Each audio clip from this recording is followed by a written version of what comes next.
Hey y'all, so I was riding my 650 the other day and I'm just like sick and tired of it just porpoising in the water all the time when I'm riding and trying to go fast. So I got some Pro Watercraft rear hull extensions that we're gonna install today right here. So I got these secondhand and they have a little bit of silicone on them. I'm gonna try to scrape as much of that as I can off before I go ahead and install them, because you have to put more silicone on it. So I'm just gonna clean that up real quick and then we'll go to install them. Pro Watercraft recommends, if you have a front dump, to stack up some washers on this part to take up the space where a rear exit would go. This is for the left-hand side piece. So next, for our instructions, we are going to mark our holes, pre-drill, and then silicone and install our hull extensions onto the hull itself, and then we're gonna wait a day for it to dry. So our instructions say to hold it up next to it and then get a straight edge to then see where the hole lines up at. It's about right there. And then we're gonna mark our holes. There's 3 of them on each side. I'm gonna use a roll of tape because I'm just here by myself right now.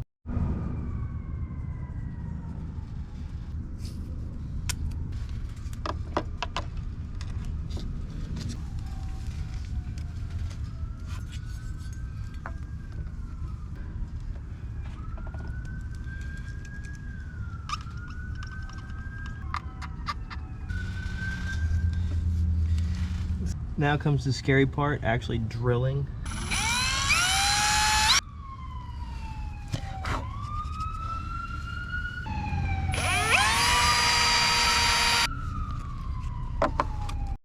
We got that one hole drilled out, so I'm just gonna dry fit this one screw in so I can get the other holes drilled.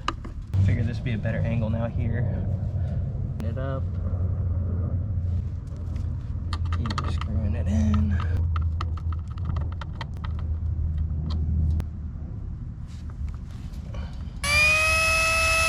It's always nerve-wracking when you're like drilling into this stuff. At least for me it is. I feel so nervous.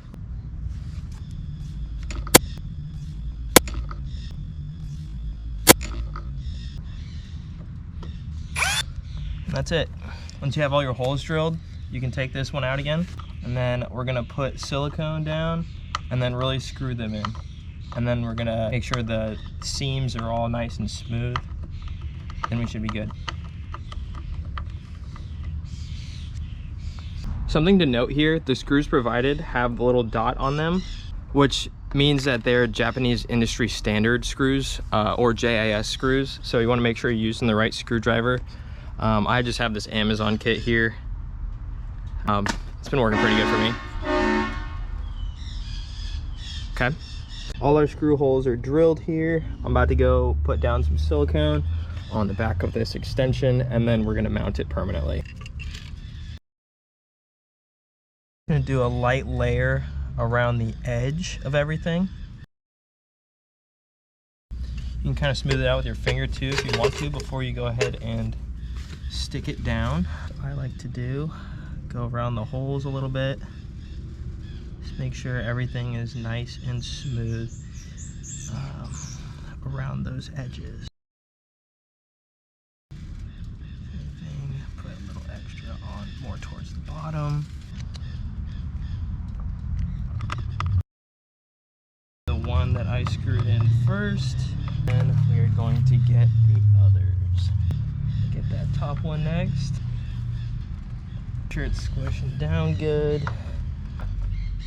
Get our last screw on there, and then this side should be all set. From an installation standpoint, we still need to go back and smooth in the bottom part. I don't want to go like too crazy tightening them either, because I don't know, I just don't feel comfortable screwing into just fiberglass without some kind of washer or nut at the end of it. We're gonna go in here, smooth these out. Cool. Now we're gonna do the same thing for this side here, but we're gonna be using our 3 washers for this back side here, since we do not have a rear exit exhaust. Again, we're gonna get our masking tape, kind of eyeball it for now. Best you can. Try to get it on there.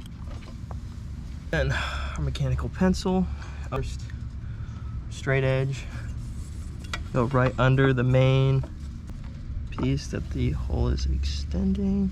That looks good to me. Boom.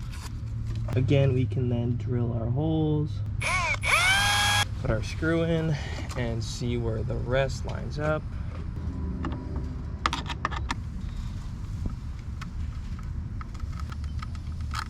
Reposition myself.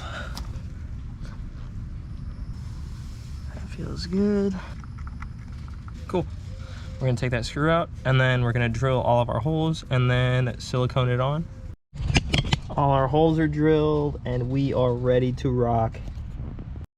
For this side specifically, I'm gonna start with the hole that needs the washers stacked up on it.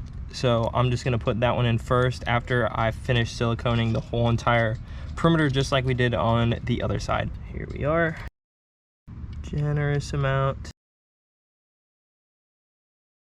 I'm just gonna fill a little bit of the surrounding area for where the exhaust would go, just because I think it makes it look better. I'm gonna smear it around with my finger again, especially around those holes again. Want those nice and sealed. We don't want to be waterlogging our skis out there.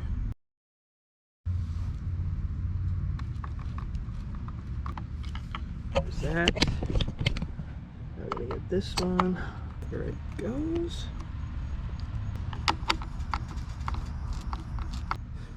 This side's going now. This side's gonna be a little bit more. And then we need to get this top corner. And the final step, just like last time, we're just gonna clean up all those edges where the excess silicone went. I get a nice and clean look. You can always come back and clean up that silicone as well once it dries and sets up a little more. But for now, I'm trying to get as much as I can while it's still wet. Okay, cool. So I put enough on this side so that I should be able to lightly go over. I'm gonna try to get some riding footage next time I go out to test them out and then give like an honest review of how I feel about them. I was having a lot of issues with porpoising the last trip I went out. I know I'm doing everything else right. I'm standing as centered as I can, over the hand pole as I can, but it's just the front just kept as I was just giving it the absolute beans. But hopefully this video is helpful as an install standpoint. We'll see how it goes on a can you feel a difference standpoint next.